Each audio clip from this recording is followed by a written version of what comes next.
Good evening and welcome to the December 5th, 2022 meeting of the Tupelo Planning Committee. Please take a moment to silence your cell phones. At this time, please rise with the invocation given by Lindsay Lee and the Pledge of Allegiance by Vic Miller.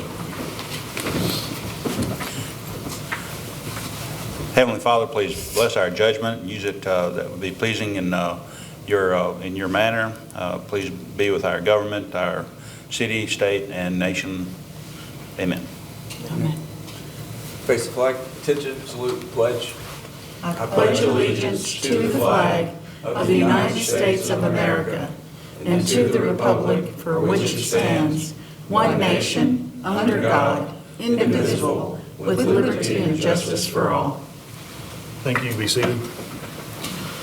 The Tupelo Planning Committee is a volunteer group appointed by the mayor and approved by the city council. We receive no compensation for this as we do it as a community service. We spend a lot of time in our own funds studying and researching the applications and visiting the sites that are on our agenda each month. We ask that you remember that we do not take our positions on any application lightly. Our decisions are based on facts as they are presented and with regard to the regulations set forth in the Development Code. At this time, I'd like to ask the staff and committee members to introduce themselves, starting with the staff on my right.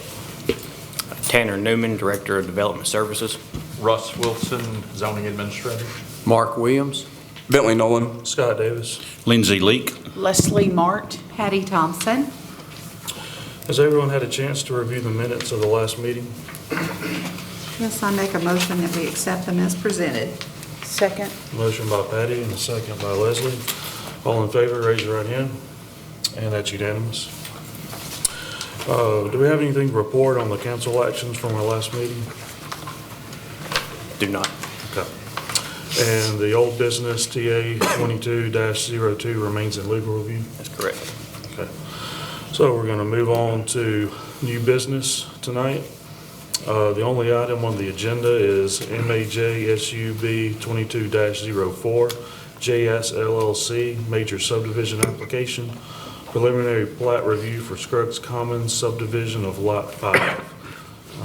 What is the staff analysis of this application? I'm going to take this off for just a second. Jenny Savely, by the way, is out. She had a family emergency. Her mom is ill, and they're in Houston with her mom seeking treatment. The item that is before us tonight is a major subdivision.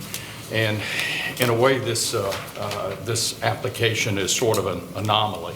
The lot was rezoned in 2016 as part of RZ 1603, along with a major subdivision approval of 4.5 acres in the for lots 1 through 4 of this subdivision from AO to RC as part of MAJ SUB 1701. That was in March of 2017.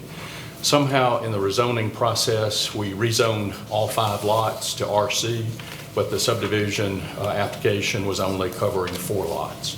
That should not have occurred. We should not have allowed that to happen, but somehow we allowed that to happen. So we ended up, after 5 or 6 years of the development of the property, of 1 lot ending up not having a parcel number, and we didn't realize that until someone called in and asked about that parcel, about developing the property. So we researched it and found out that that was what had happened. And in a recent meeting with Jason Scruggs, Steve Cork, Ron Ragland, and the Director of Development Services, the mayor was there, city attorney, city planner, and myself were there in order to determine how we should move forward with this. This is really a correction of adding a lot that should have been included with the 5 lots to begin with. There has been some construction of infrastructure that was already done, and starting in 2016 on this process was under a previous administration, a previous planning director, and a previous process that we had. We've changed the process. I included that process in your packet as 9 pages.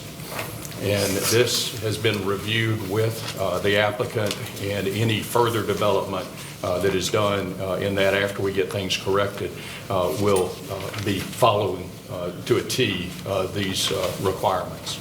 So this is really trying to get us off of a dead stop that was holding us up from developing anything further because we didn't want to add anything else to the process already that was already there. So we're cleaning up the 5 lots of the development, accepting the infrastructure that's a part of it. So as part of the agenda tonight, you have a major subdivision. It's actually, you could look at it as a minor subdivision, but since it's only 1 lot. But that's, there's infrastructure involved, so anytime infrastructure is involved, it is a major subdivision. We wanted the planning committee to have oversight on that and look at what we were doing on that and be totally transparent. So we have a major subdivision before us tonight and a preliminary plat before us too. The preliminary plat is, of course, it's included in your packet of the 5 lots.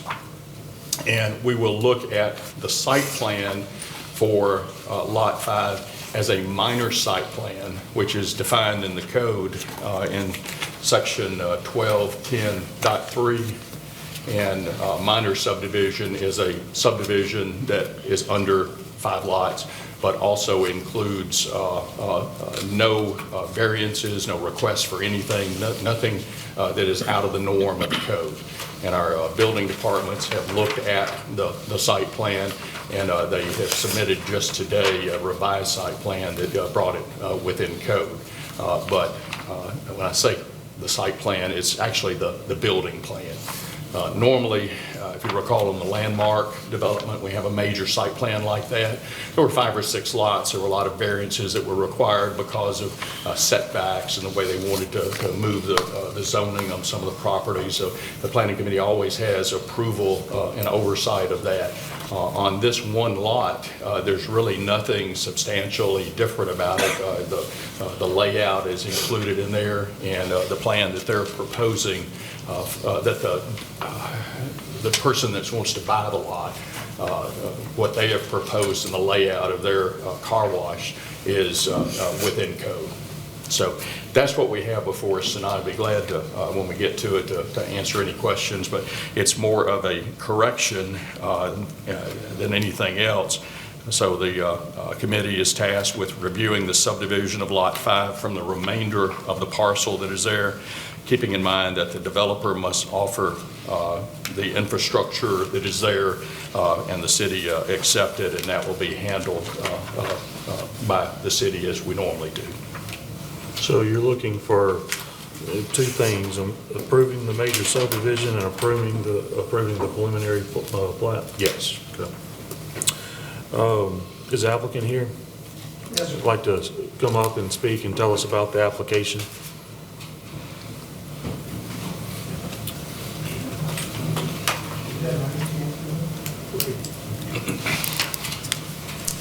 Yeah, my name's Jason Scruggs. I admit some, most of y'all. But basically, when we started, Lot 5 is, like Mr. Russ said, has been under, whenever we got it rezoned in the first phase of the subdivision, it got rezoned at that time also. And we really didn't realize there was a problem until we went to record the deed on some of the other stuff. But the buyers of this lot is basically been under contract for a while. They're ready to get started, but they don't want to go any further with their due diligence.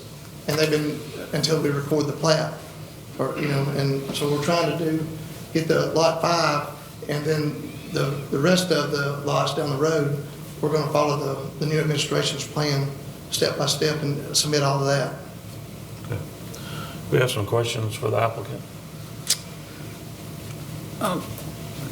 So I'm looking at this drawing that is included in our packet, and so I see where the 4 lots are. Where is this 5th lot located in reference to those 4? It's on the back side of the staff analysis, Leslie, and it shows just Lot 5 south of the of lots 2 and 3.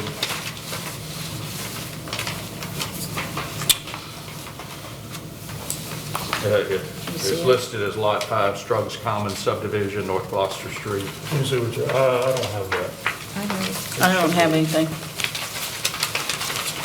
It's on the back page of the, page 3 of the staff analysis. I don't have it either. I don't have it.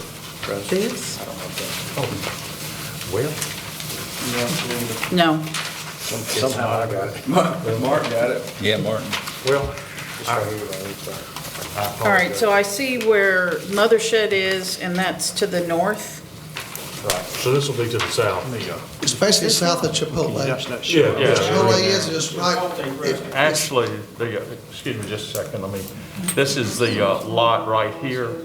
This lot 5 is this portion here that is rezoned just south of here.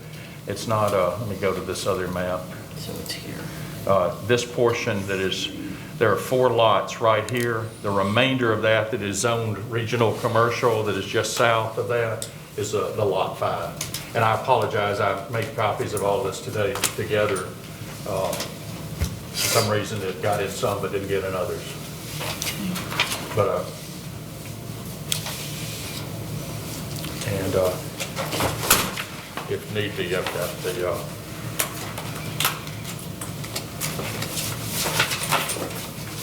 Okay, well, we've got it now. We know where that's supposed to be. So when you started developing, did you think you needed a building permit? Did you obtain a building permit? no, he's not building anything yet, he's just developing it, but he had all the permits to develop the 4 lots.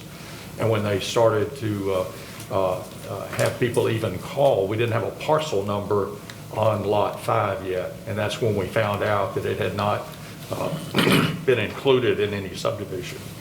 So Russ, is this like an oversight by both the city and the developer? It was just a mistake that just got overlooked? In my opinion, yes. We should never have rezoned more property than we had lots for at that point. And did we notify the developer, hey, we got to stop first? Because there's, as you know, there's a lot of infrastructure already on the said property. We called. We've been in transition, and this project was going on. We've changed our chief building inspector. There's been so many changes in the last 2 years. This really kind of slipped through us. That we didn't know that it. The way we found out was when we started looking for a parcel number and realized that it had not been assigned a number. So when, I guess the city notified them, hey, we got a little problem here, did they stop and cease They did existing, or they kept going? No, they have stopped the development on it until we get everything straightened out. And then as we go forward on this, we'll pick up where we are right now. And they'll move forward with the subdivision of the remaining part of the property that they want to include in the next phase. But we asked them to stop because we didn't want them to do any more work on any future lots without making sure that the infrastructure was properly handled and was adequate for that. So the infrastructure would have been permitted, correct? Wouldn't there be the requirement for a permit in order to put in the infrastructure? There should be, but I'll tell you that we've had a lot of things over the last few years that we're starting to unravel right now, where developers were doing what they wanted to do. We have set a 9-page process into place where everyone has to follow it. No person can develop in the city without following that process, and we find out that this is a result of not following that process. And we can't just stop everything and say, hey, we've got everything straightened out now, everybody, learn this. A lot of times developers have been used to dealing with 1 or 2 people and assuming that if they have approval from engineering, that Public Works is approved it also. That's not the case. We have lost so much institutional knowledge over the last few years that this process had to be put in place to keep everybody on the same page, and that's what we're doing right now. So to answer your question, yes, I think the city did bear some responsibility in doing that by not having the process in place and fully until now.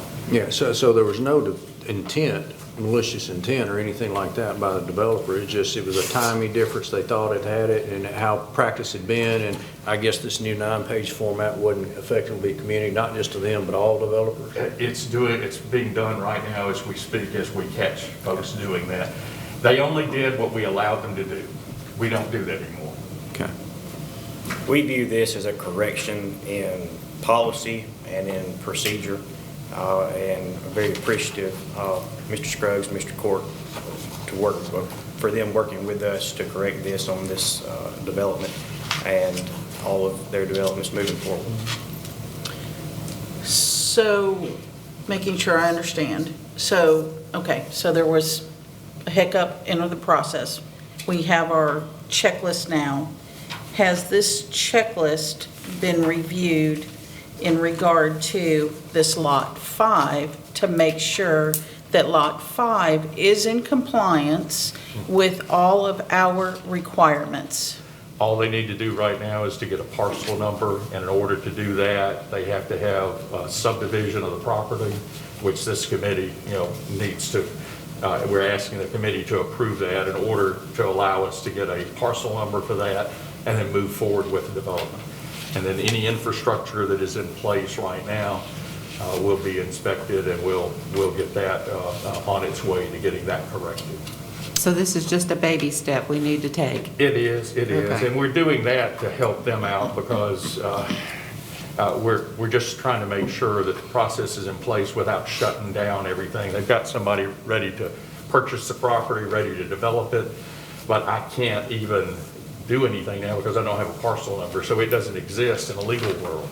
And we don't want the person that's ready to buy that to turn around and leave because we've had a little hiccup here. So you just want us to approve this tonight so they can get the parcel number and things can move on? Is Right. that's what I'm But But hearing? then they'll come back for the rest of the, Oh, yeah. I'll have to take the plat, excuse me for interrupting. I'll take the plat once it's approved. can you speak through the mic? Sorry. My apologies. I will take, and I'm Steve Court, by the way. I think I know everybody anyway. But I will take the plat to the tax assessor's office, and he will assign the parcel number so that then we can get that to Mr. Wilson. The purchaser's been ready to buy since March.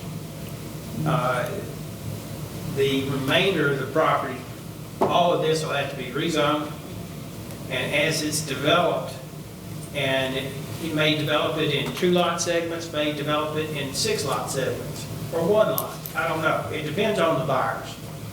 Because initially, this started out to be a couple of different lots. Well, one of those deals fell apart, but the size of that lot changed 3 or 4 times. And so what we're looking at now is that this is the one piece that was rezoned back in 17. It's already commercial. The buyer's in place. But to sell it, the subdivision plat for this 1 lot has to be filed with the Chancery Court. Once we get that, then we can get the parcel number, and then they will issue a building permit to this buyer. Buyer can't get a building permit. He can't start construction without it. So this is, I like the way you phrased it, it's a baby step to get that ball rolling and moving again. Because the work's been done on this 1 lot. Because it had been rezoned, but there wasn't a plat filed with it. So in Mississippi, in the state of Mississippi, by statutory requirements, to subdivide, you have to file a plat. This is not just a matter of city zoning. This is state law. And so we have to file this plat, but we're doing it for 1 lot. And the process now is much better. It's much better outlined. Because it used to be a minor subdivision plat, they would do it in-house. And you didn't go through all this process. In fact, years ago. Of course, I'm old, so. But now it's a process of, okay, we've got to look at this not just for what we're doing here, what's the impact on the rest? And so now we're getting in tow. I guess we're kind of the guinea pig here on this new process, and that's okay, because we've got other property that wants to be done. At least we know what we need to do now.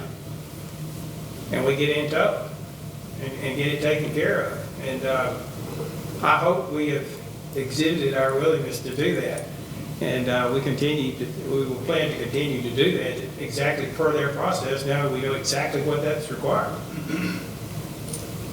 I would make the argument that the property shouldn't have been allowed to be rezoned without being part of that major subdivision, because technically you're supposed to have a, major subdivision or major site plan in order to rezone a piece of property. I think you're absolutely right. So I do think this was an oversight on several fronts. Well, it should have been included on the original plan, and wasn't by mistake. Maybe the preliminary plan showed 5 lots instead of 4. I don't know. But it is what it is at this point, and we're trying to get in tow with their requirements, the city's new requirements, make sure it meets for this one lot. And then the rest of them, we will deal with that each time, before anything starts. You know what we need to do now.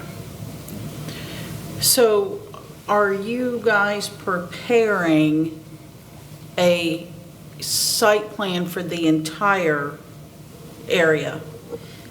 Part of the challenge that I always find is that we have the 4 lots. Somebody threw a Chipotle right in the middle, right in front of the intersection, which is unsightly in my opinion. That's just my opinion, but it wasn't planned out. And so we have this Milton Drive that's going around, but when you look at the map, we have that one huge, was 153.9 acres, and so now we're carving out Lot 5 without seeing the whole plan for how this whole And that's- infrastructure and the development is working. That's what we're going to do after we get Lot 5 done. We Okay. just did not want to hold this developer responsible or hold Lot 5 hostage for them to do that. They've made the commitment that they're going to do that, and we're going to hold them to that. For So, all 153 acres. No.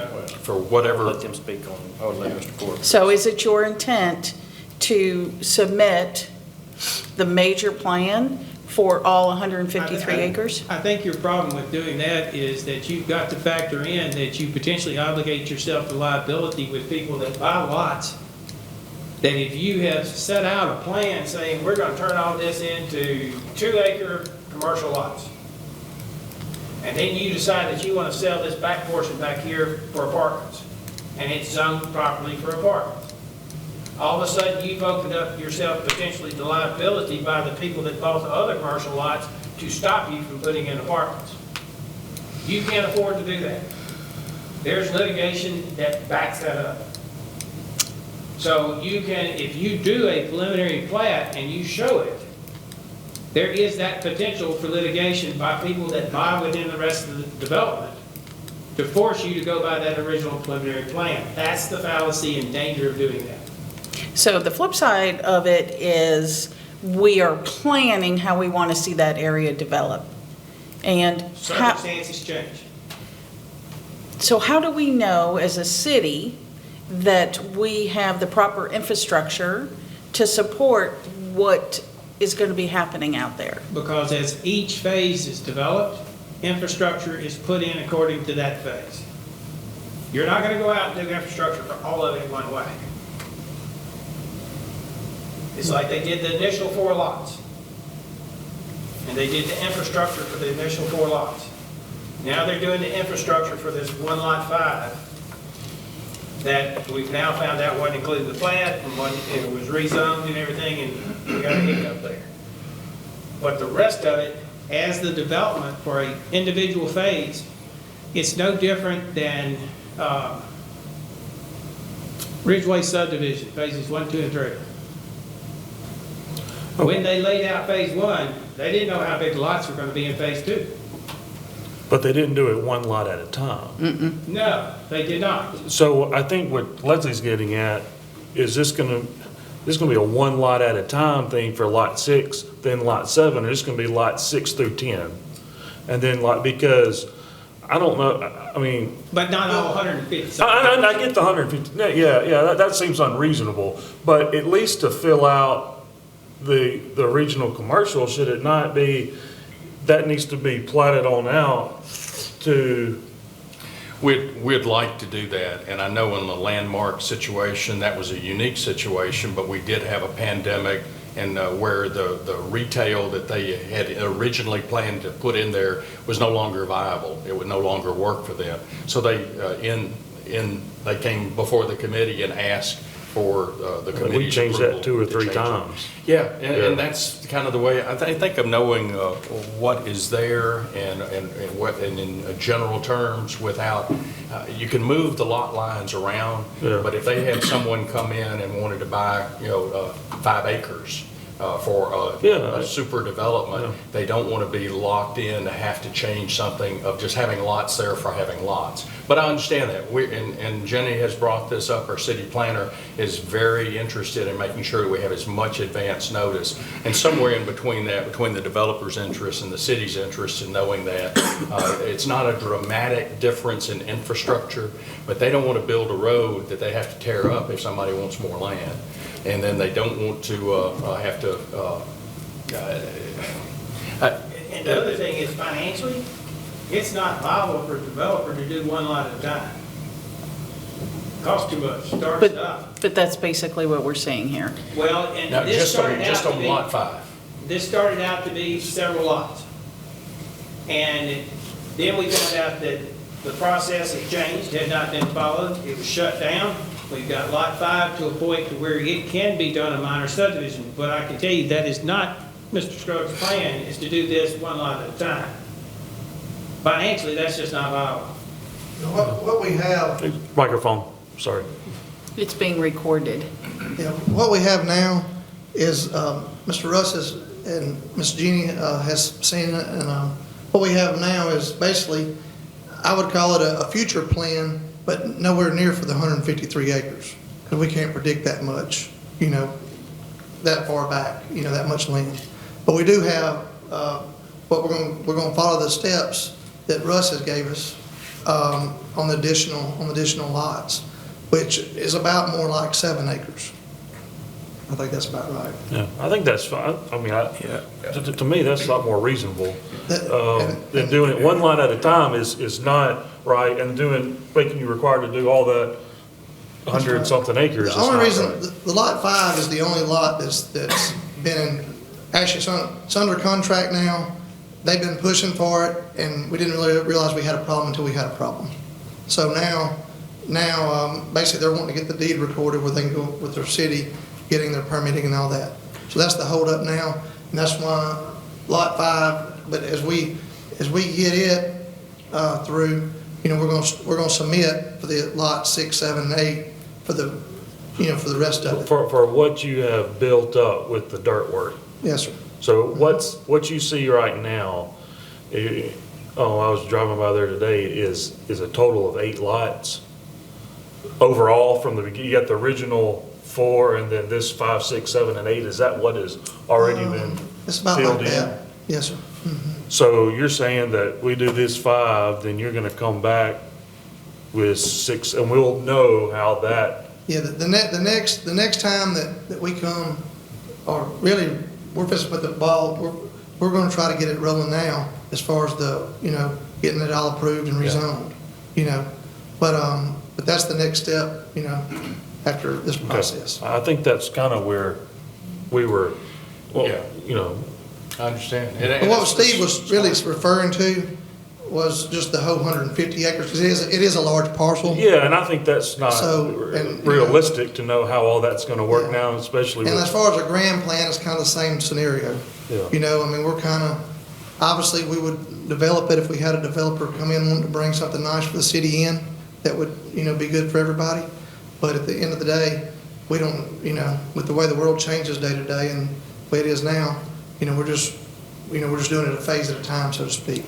Yeah, and so, I mean, I'm like Scott, I can understand not the whole 150, but as you keep going forward, will your analysis also describe impact to the flood zone in the flooding area and downstream of what that may entail? Because as you start developing that and it changes that scope up, it seems like that would have some impact.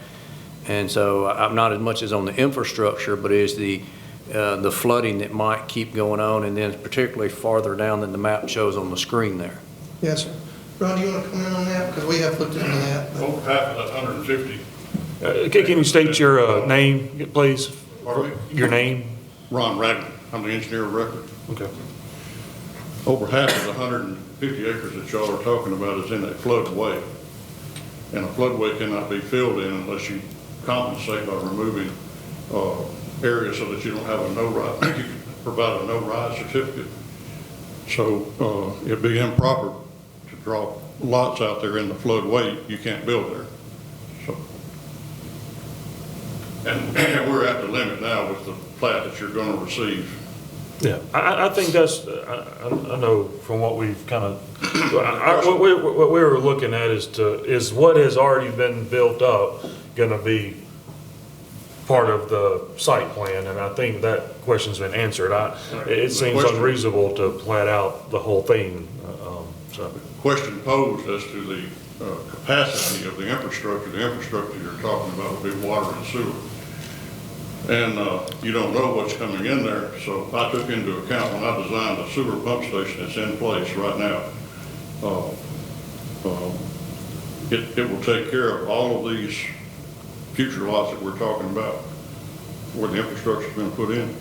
And the water, well, first of all, the sewer was approved by the Mississippi Department of Environmental Quality, and they're the sacrosanct approving agency for the state.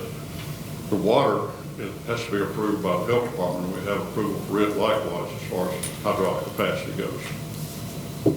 There was some question early on as to fire protection, and his dad, Mr. Scruggs, signed an affidavit and sent it to the fire chief with the weekly planning deal. They wanted a fire hydrant every 300 feet, and they've agreed to do that. But in addition to that, they want a fire hydrant 150 feet from a fire department connection. And we don't know where the fire department connection will be until a building plan is submitted. But that will be part of the building permit process. And the builder will be required, if another hydrant is required, it'll be his responsibility to put it in. That's all been addressed as far as capacity of the infrastructure. Thank you. And that's part of our improvement of what we have done in the process, is making sure that all departments are on hand, that they're communicating in munis, their approvals, their comments and questions, so that anybody at a moment can find that information and not just have to be on site or call somebody and ask a question. It's all there, and every Thursday our plan review meetings review things just like this and make sure we're on page. And we're a resource to the developer during those times too, so that they can come in and ask questions beforehand. It's so much better if we can get it right on the front end than to wait and come back and try and clean it up later. And that's what had happened by default across our whole process for many years that we're correcting. So. Any more questions for the applicant? No, for the applicant. All right, thank you. Anyone here to speak for or against? I don't believe so. So we're going to close the public portion and have discussion amongst the committee. So I've got some heartburn about lacking to plan. What's the old saying? Failing to plan, plans to fail. And so I have a great deal of concern that they continue just to come up with, 3 or 4 lots at a time, 5 lots at a time. I understand not to plan out the entire development, but it's a big development out there, and it's going to have a lot of impact on Barnes Crossing Road and on Gloucester Street and the whole traffic pattern and everything else that's out there. And so I certainly would like to see, moving forward, I understand what we're doing today, what you guys are asking us to do today is just for this one lot. It was an oversight. I'm not going to split hairs over that. It should not have been. I'll leave it at that. But moving forward, bringing forth just a couple of lots, I have a real issue with that, because then we're not planning. So what is, so someone that owns, 100 acres, whatever, and they want to take sections of it, is that, what does the planning department like to see there?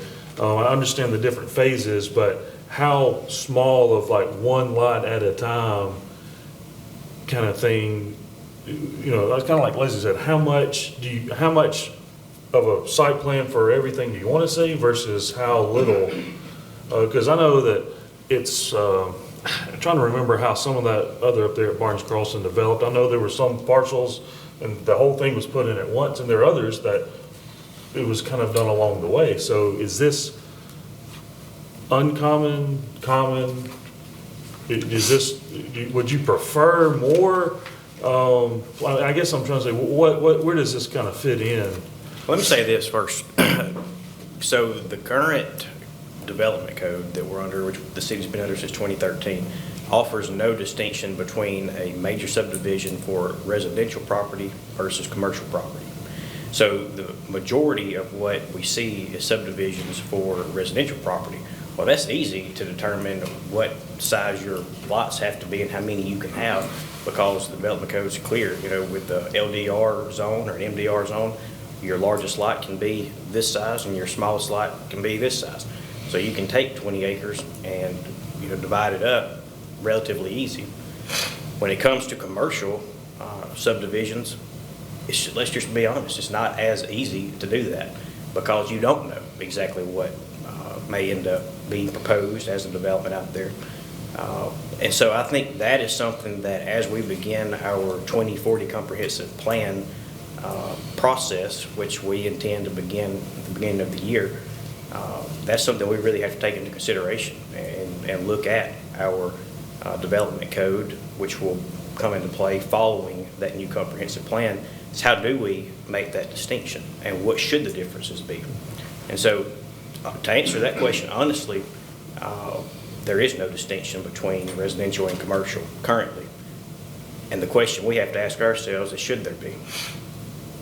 I could make the argument that yes, there should be. I think we should be able to clearly answer that question, and the honest truth right now is that there is not an answer in the code to answer that question. And I think to add to that, that's a good point, but the infrastructure that the city has will, you know, be dependent upon how fast that area grows, what area is left. And then I think that we all kind of know that out West Barnes Crossing will be an area for more commercial development, but how we want it to look, what we want it to look like, will be dependent upon, you know, this committee as well as public hearings and so forth that are conducted as part of that comprehensive plan 2040. And the big thing is we don't need streets and infrastructure being built without a major site plan and a major and a construction plan that would follow that major site plan, so that the city can oversee and inspect the streets and infrastructure that are being built. And that's typically what follows a major subdivision being approved, is the major site plan and the construction plans for that infrastructure. I think that's where, when it comes to these commercial subdivisions, that's where the city has to do a better job than it has in the past on ensuring that the process is followed and ensuring that the process in place is, you know, good enough. And that's exactly what we've worked the past year to do, to improve. And I think we have a good opportunity with this new comprehensive plan and upcoming refreshed development code to address that specifically and to better answer that question. That's a tough pill to swallow, but that's. It's really tough because we're not planning. You go to larger cities and, you know, this is a perfect opportunity, that land that you've got, to say, we're going to have small homes here, we're going to have some big areas here, we're going to have commercial here, because developers are much more likely to come in and buy those properties when they see there's a plan, rather than just everything being haphazard. Oh, we're just doing this and we're just going to throw this one in here. And so I'd like to see more planning. You know, we have such a tremendous opportunity out there that could make it great. And on the flip side of that, it could really just become a mess if we're not careful. I see the different colors on there, the yellow, the green, the brown. What do those represent? The yellow represents flood zone. That means Is that the floodway or No, it's flood zone. Flood zone. Which is really the AE flood Yeah, zone. that's buildable if you It's build it buildable up. If you build it, I think, 2 feet above flood, the yeah. flood level.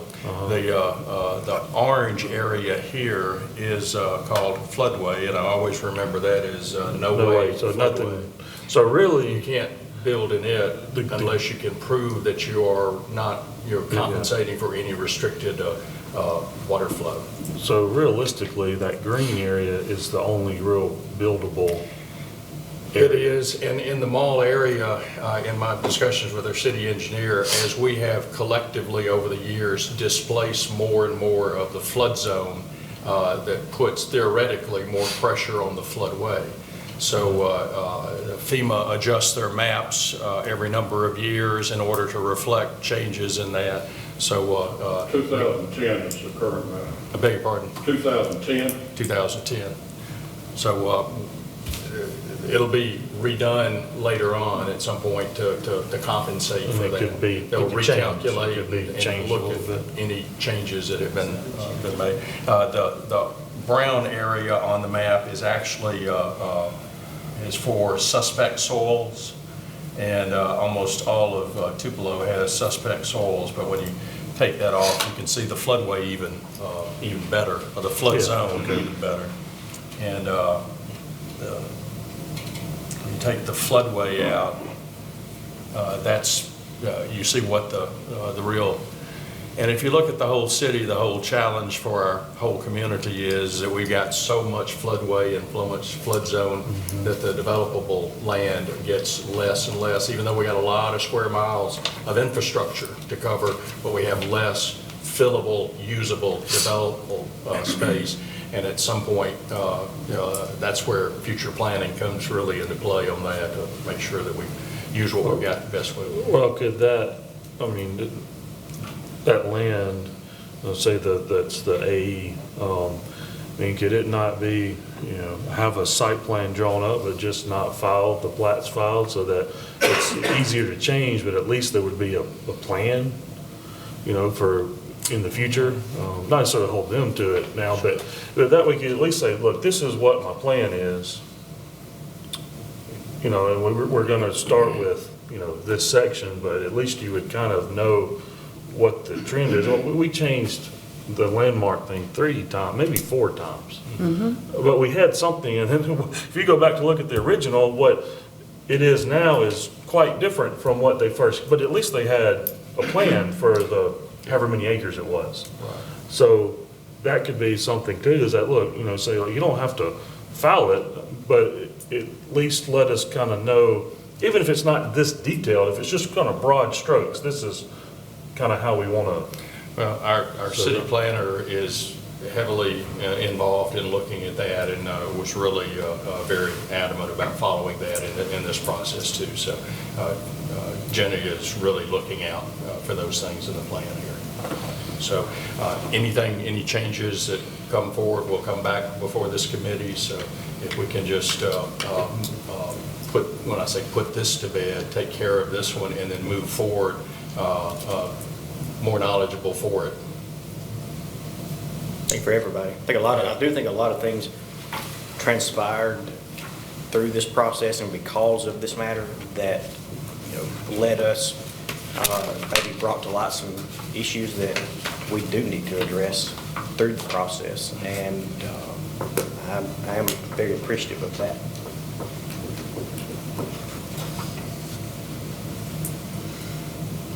All right, any more discussion? So this plan that we have here, is this, are we No, approving we're not this? voting on that. Is that the one with the site plan for the car wash? Yes. Yeah. Yes. I just wanted to show you that that's what, we were looking at. It's not really to be, it's just sort of an FYI. But it's not part of the consideration tonight. That's what we're looking at, the minor site plan review for. on that it meets code, and that's their second version of that. It hasn't gone through the plan review for the second time yet, so it's not a final. I just wanted you to know kind of what they were looking at. But what we have that we're looking for a decision on is, one, approval of the subdivision of Lot 5, and 2, acceptance of the preliminary plat, which shows Lot 5 and the infrastructure there. Does it need to be two separate motions, or can it be one? It could be one. Well, I'll go ahead and make the motion for the Lot 5 plat and the aforementioned infrastructure supporting it. Second. Okay, we have a motion by Mark and a second by Bentley. All those in favor of the motion, raise your right hand. And none opposed, so it passes unanimously. What are the next steps? So our intention is to take this recommendation to the city council on December 20th. So just be sure to be back here December 20th, 6 o'clock. We'll take that for the council for their final approval. And you can record your plat on their approval. Can I make one comment?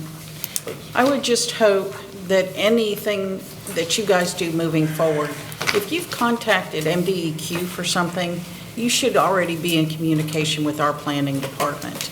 It should not be looked at as two separate things. It's one project with different fingers. And I would just hope, if you've made any contact with MDEQ or any other organization, you're communicating with our planning department on the front end. And hopefully, through that requirement and the process that Russ has outlined here, will avoid these issues in the future. And all of that is included in the packet that was presented in 2016, the MDEQ information, all that was there.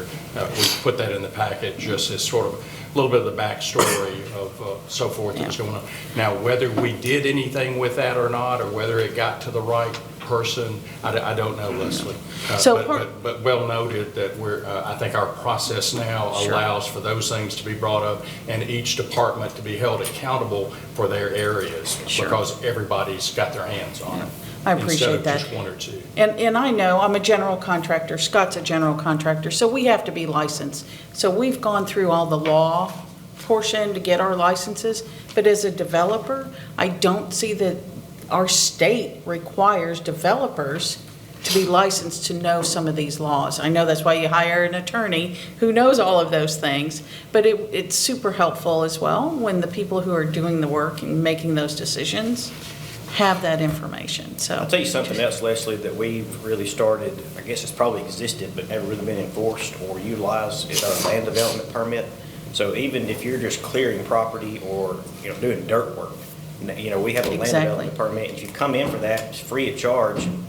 Whatever the property that you're working on or about to work on goes through engineering review, and they can tell you if there's any MDEQ or any type of issues with the property at all. That's free of charge. So that's fabulous. That's fabulous. That's certainly, that would have also avoided a lot of trees being destroyed early on in order to not have to replace trees, for other developments. Not saying anything, but just putting that out there. We have had some people that have learned some hard lessons because of our establishing the process and doing that, and trees is one of those that we had someone that could not get their certificate of occupancy. They could not get their fence permit until they took care of the issues that they had created by not checking with us first. And there's nothing in the world worse than my job to go call somebody and tell them, oops, you got to stop, or oops, you got to undo this, or oops, you owe $10,000 for trees. I hate doing that. That's not, but it's part of the process, it's part of my job. And that's what we're starting to do and putting the process in place to catch that on the front end and not on down the road. So thank you to this committee for holding us accountable for that. Thank you. Okay. All right, so with New Year's coming up, we're gonna have to adjust our times on the meetings. Work session on Tuesday, January 3rd at 5:15, and the public meeting January 9th at 6. Everybody got that? Oh, because the 26th is the Christmas, so we're not, Yeah, Okay. just holidays. so when do you want to do the work session? On Tuesday, January 3rd, and then but basically just bumping everything back a week. And then having to shift the work session over because the 2nd is New Year's, the holiday. So is that, everybody got that? We'll change to the plan. So Monday, No. Tuesday the Tuesday 3rd. for the work session because Got the it. city hall will be Oh, thank you, it's closed. written right there. Okay.